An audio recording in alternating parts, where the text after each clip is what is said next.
My name is Bjarne Husted. I'm an associate professor in fire safety engineering at Lund University.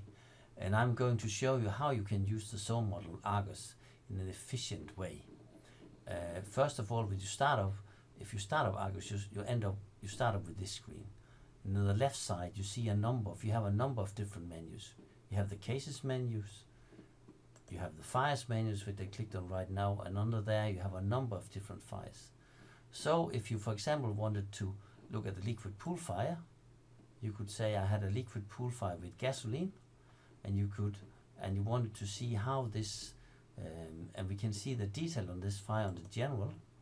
Here we have a 1 meter square fire, and we can look at the fire graph. We could see how this, what the size of the fire would be. We could see the accumulated energy release. We could see the fire area, the flame height, the safety distance, and the plume mass flow. Thank you.